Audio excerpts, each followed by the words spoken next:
Firman Tuhan yang akan kita renungkan pada pagi hari ini terambil dari Injil Matius pasal 3 ayat 13 sampai ayatnya yang ke-17. Kita baca secara responsoria. Saya mulai ayatnya yang ke-13, Bapak Ibu 14, dan seterusnya kita bergantian. Nanti di ayat 17 kita baca bersama-sama. Beginilah firman Tuhan. Maka datanglah Yesus dari Galilea ke Yordan kepada Yohanes untuk dibaptis olehnya. Tetapi Yohanes mencegah dia, katanya, Akulah yang perlu dibaptis olehmu, dan engkau yang datang kepadaku. Lalu Yesus menjawab katanya kepadanya, biarlah hal itu terjadi, karena demikianlah sepatutnya kita menggenapkan seluruh kehendak Allah. Dan Yohanes pun menurutinya. Sesudah dibaptis, Yesus segera keluar dari air, dan pada waktu itu juga langit terbuka, dan ia melihat Roh Allah seperti burung merpati turun ke atasnya. Bersama-sama. Lalu terdengarlah suara dari surga yang mengatakan, Inilah anakku yang kukasihi, kepadanya lah aku berkenan. Mari kita berdoa. Bapak Ibu dan Saudari yang dikasihi Tuhan, Shalom. Shalom. Yahomu. Yahoo. Ini masih suasana tahun baru. Selamat tahun baru. Selamat tahun baru. Tuhan Yesus memberkati. Amin. Bapak Ibu dan Saudari yang dikasihi Tuhan, tema ibadah kita pada pagi hari ini adalah kehendak Allah digenapi di dalam Yesus. Kita katakan bersama-sama 3, 2 ya. Kehendak Allah digenapi di dalam Yesus.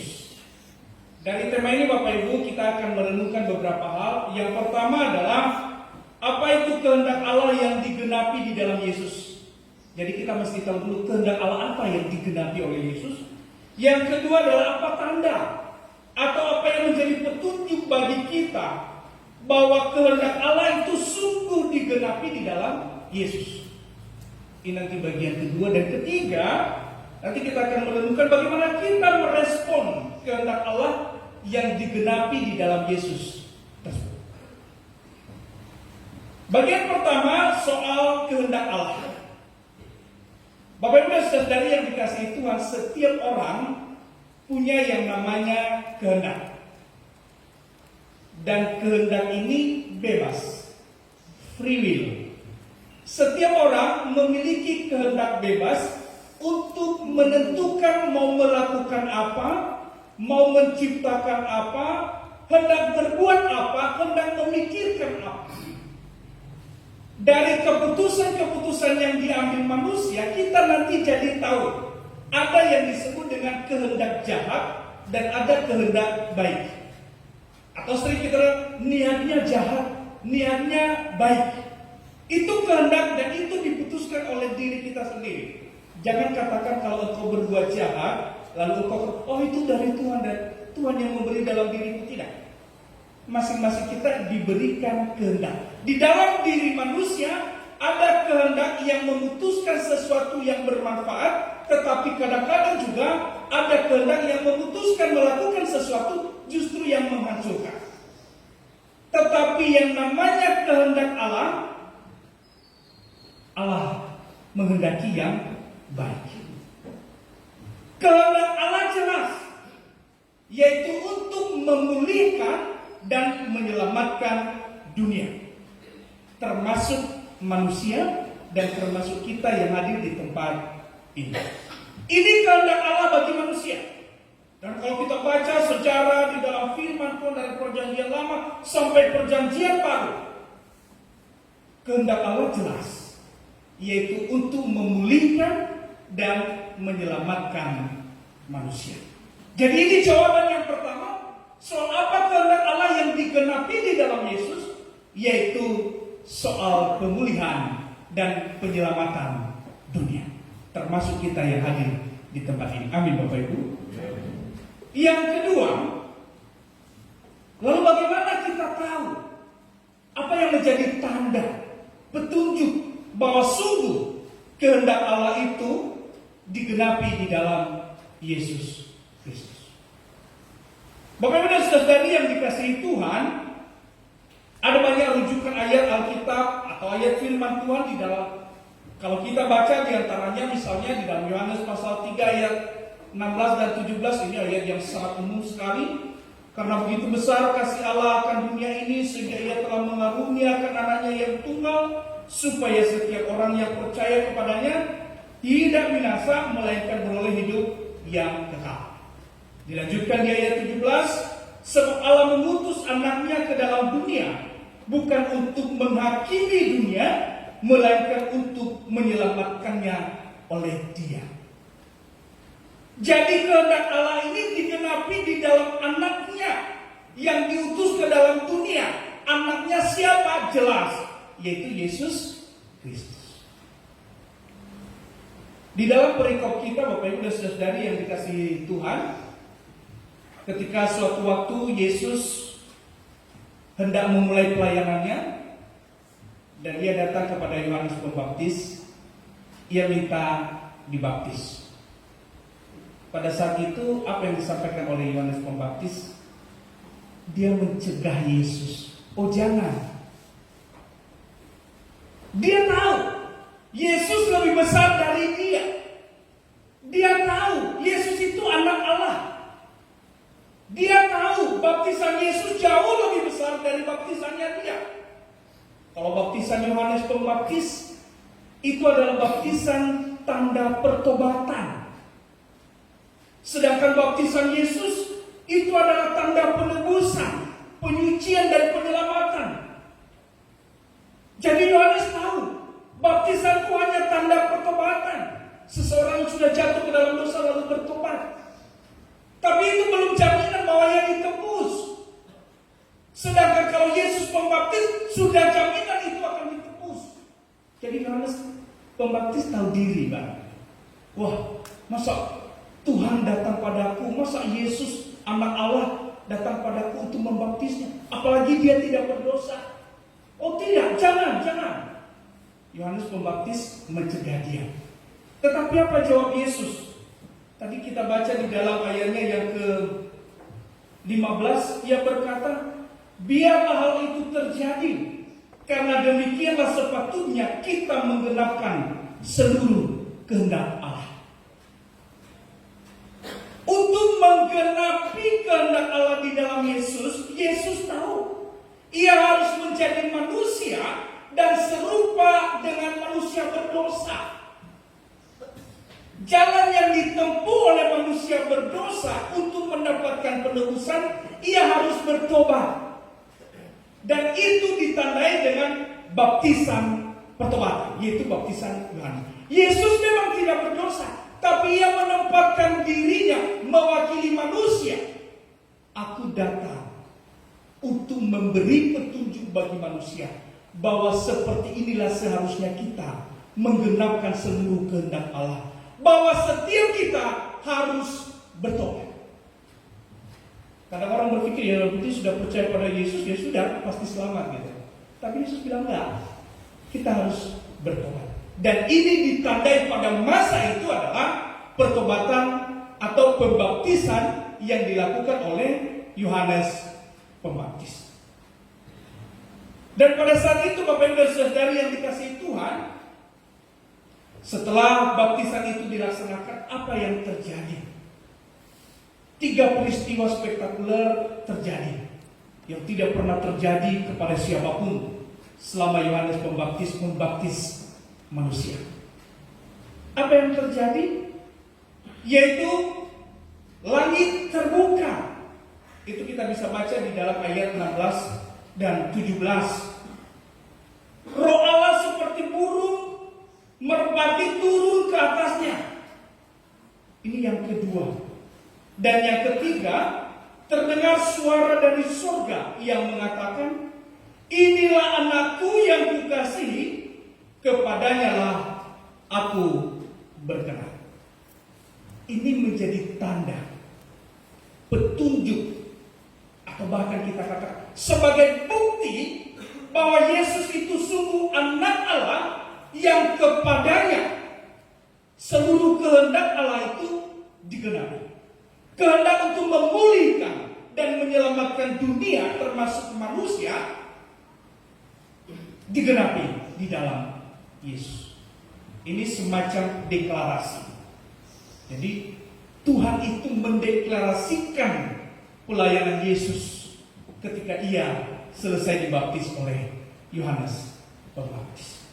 Sehingga tidak perlu ada keraguan. Siapa Yesus? Yesus sungguh anak Allah. Yesus sungguh anak Allah yang kepadanya seluruh kehendak Allah digenapi untuk memulihkan dan menyelamatkan dunia, termasuk menyelamatkan manusia.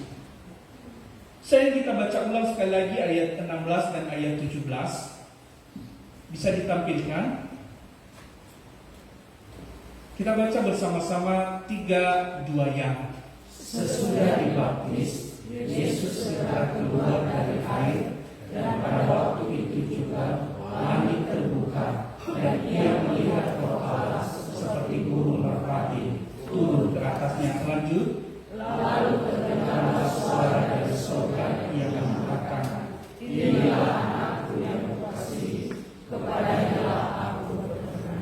3 peristiwa spektakuler ini Bapak Ibu dan Saudari yang dikasihi Tuhan menjadi tanda dan petunjuk serta bukti bagi kita bahwa sungguh Yesus Kristus yang kita imani sebagai juru selamat dunia, Dia adalah anak Allah yang menggenapi pemulihan dan penyelamatan bagi setiap kita. Sehingga kita patut bersyukur bahwa kita benar-benar beriman dan percaya kepada Allah yang benar, bukan kepada Allah yang kaleng-kaleng, tetapi kepada Allah yang sungguh dapat membawa kita pada kehidupan yang kekal. Amin. Amin. Yang ketiga, setelah kita tahu bahwa kehendak Allah digenapi di dalam Yesus Kristus, lalu apa yang harus kita lakukan? Bagaimana kita merespon ini semua? Kita sekarang sudah tahu bahwa sungguh kehendak Allah untuk memulihkan dan menyelamatkan kita digenapi di dalam Yesus. Apa yang harus kita lakukan? Bapak Ibu dan Saudari yang dikasihi Tuhan, yang harus kita lakukan adalah pertama, tidak lain dan tidak bukan adalah percaya, setia sampai akhir. Apapun percobaan yang kita hadapi, sakit penyakit, pergumulan, jangan membuat kita kehilangan iman kepada Tuhan. Kita mengimani bahwa Yesus itu satu-satunya jalan. Satu-satunya jalan.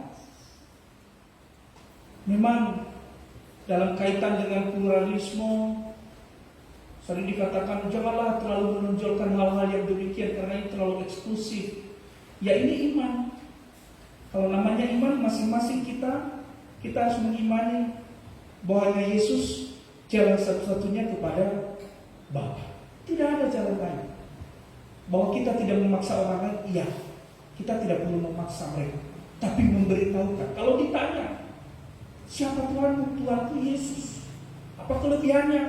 Dialah jalan satu-satunya yang dapat membawaku kepada Bapa di surga. Dia percaya, syukur. Kalau tidak, yaitu urusan dia. Itu jelas juga di dalam Yohanes pasal 14 ayat 6. Akulah jalan dan kebenaran dan hidup. Tidak ada yang datang kepada Bapa kalau tidak melalui. Ini respon kita. Anak-anak remaja di tempat ini jangan mudah goyah. Menonton YouTube banyak ajaran-ajaran baru, jangan goyah. Salah satu teman saya di Facebook itu udah agak tua sebenarnya, orangnya sebarat juga. Akhir-akhir ini sering memposting status-status yang mencoba mengguncang atau mencoba menggoyahkan iman. Dan banyak yang merespon juga. Ya, mencoba mengatakan, wah Yesus itu begini-begini dan lain sebagainya. Tapi anak-anak remaja, kalau orang tua sih saya percaya tidak goyah. Amin Bapak Ibu ya. Amin. Saya percaya kalau orang anak-anak remaja ini, ya ada banyak informasi yang akan engkau dapatkan. Akses internet begitu mudah, membaca postingan-postingan orang, mendengar YouTube, video dan lain sebagainya. Kalau ada yang mencoba mengganggu gugat dan mengatakan Yesus, oh tidak, bukan Tuhan, dia tidak membawa kepada surga, jangan percaya, tetapi imani terus bahwa hanya Yesus ya jalan satu-satunya kepada Bapa. Di mana hari ini kita melihat sendiri, kita membaca sendiri bagaimana Tuhan Allah mendeklarasikan bahwa sungguh Dia inilah anaknya yang dikasihi, yang kepadanya Allah berkenan untuk memulihkan dan menyelamatkan kita. Ini respon kita yang pertama, yaitu kita beriman, percaya kepada Yesus sampai akhir hidup kita. Yang kedua, respon kita yang kedua adalah menundukkan seluruh kehendak bebas kita kepada kehendak Tuhan. Tadi di awal sudah saya jelaskan bahwa masing-masing kita diberi kehendak bebas, free will. Bayangkan Bapak Ibu, kalau kita ini tidak diberi kehendak bebas, kalau kita tidak diberikan kehendak bebas oleh Tuhan, maka kita akan menjadi seperti robotnya Tuhan. Kita tidak bisa menentukan sendiri. Kita tidak bisa menentukan hari ini saya mau ke gereja atau saya mau pergi berjalan-jalan. Tidak bisa. Pokoknya kita hanya mengikuti saja. Kalau Tuhan bilang, udah hari ini ke gereja. Itu bukan keputusan kita, tetapi keputusan Tuhan. Artinya kita tidak punya kehendak dan Tuhan tidak mau itu. Jadinya kita nanti menjadi manusia-manusia robot yang tidak bisa menentukan apa yang baik, apa yang jahat. Tuhan memberi kita kemampuan itu. Itulah mengapa Tuhan menciptakan manusia segambar dan serupa dengan Dia.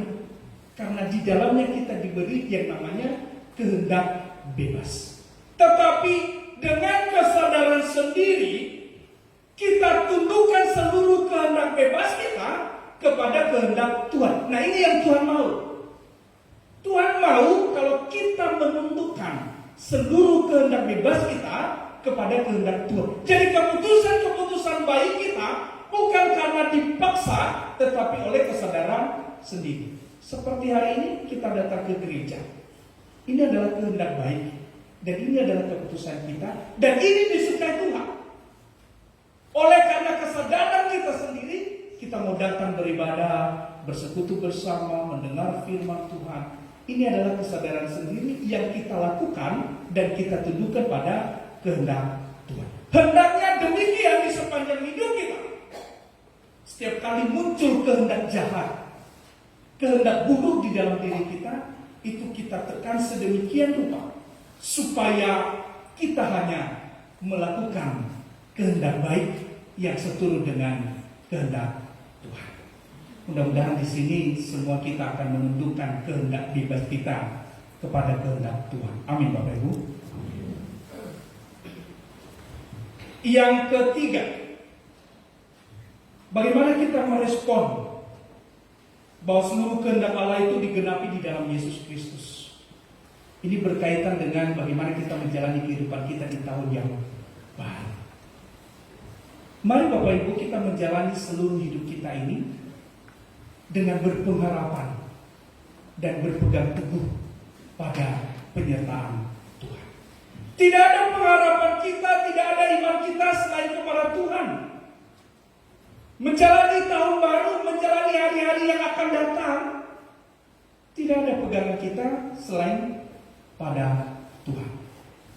Ada yang memprediksi, ini beberapa orang memprediksi bahwa tahun 2023 ini tahun yang berat, tahun yang sulit, resesi ekonomi, inflasi terjadi pemecatan atau PHK di banyak perusahaan. Ini diprediksi, artinya belum benar-benar terjadi, walaupun sudah sebagian terjadi. Lalu ada orang yang kemudian merasa takut, gelisah. Bagaimana aku harus menjalani hari-hariku ke depan? Ada yang bahkan lebih tegas lagi mengatakan, wah ini tahun 2023 tahun kegelapan, luar biasa sekali gitu ya. Dan ada yang mengatakan itu di YouTube. Lalu ada yang menonton itu dan kemudian merasa, Pak Pendeta, bagaimana kita menjalani tahun baru ini? Di tengah berbagai prediksi tahun 2023 sebagai tahun yang berat, tahun yang sulit. Bapak Ibu, hari ini saya mau katakan bahwa kita tidak perlu takut Kita memang tidak tahu apa yang akan terjadi besok, minggu depan, bulan depan, sepanjang tahun ini. Kita tidak tahu. Tetapi kita tahu dan kita imani bahwa kita punya Tuhan Allah, Yesus Kristus, Anak Allah, yang kepadanya seluruh kehendak Allah untuk memulihkan, menyelamatkan, sehingga Ia juga mampu memulihkan keadaan kita. Ia mampu memegang tangan kita. Ia mampu menuntun kita, memelihara kita, menjaga kita, dan mencukupkan segala kebutuhan kita di tahun yang baru ini. Sehingga segala ketakutan, kekhawatiran itu dapat kita atasi karena kita punya iman bahwa Allah mengasihi kita di dalam Yesus Kristus. Ada satu lagu yang judulnya Tuhan yang pegang. Bisa ditampilkan, Aris? Saya tidak tahu Bapak Ibu tahu lagu ini. Aku tahu kan hari esok, namun langkahku tegak, bukan surya ku harapkan, karena surya akan lenyap. Bapak Ibu tahu lagu ini ya? Kita nyanyikan, kita awali dari Aku Tahu. 3, 2 ya. Aku takkan hari esok, namun langkahku tegak, bukan surya ku harapkan, karena surya akan lenyap. Oh tiada gelisah akan masa menjelang, ku berjalan serta Yesus, maka hatiku tenang. Banyak hal tak ku pahami dalam masa menjelang, tapi terang bagiku ini tangan Tuhan yang pegang. Kita berjuang. Aku takkan hari esok, mungkin langit kan gelap, tapi Dia yang berkasihan melindungiku dekat, meski susah perjalanan, ombak dunia menderu, dipimpinnya ku bertahan sampai akhir langkah. Banyak hal tak ku pahami dalam masa menjelang, tapi terang bagiku ini tangan Tuhan yang pegang. Kita imani Bapak Ibu bahwa Tuhan akan memegang tangan kita di tahun baru 2023. Amin. Kita tahu Tuhan Yesus yang kita imani, yang kepadanya Allah berkenan, akan memulihkan, menyelamatkan kita, mencukupkan segala kebutuhan kita, akan menyembuhkan penyakit kita. Dia akan membuka rezeki baru bagi kita. Tahun baru, rezeki baru, berkat baru akan melimpah bagi kita. Amin. Tuhan Yesus memberkati. Ayat hafalan ayat 17. Kita baca bersama-sama 3, 2 ya. Lalu terdengarlah suara dari surga yang mengatakan, Inilah anakku yang kukasihi, kepadanya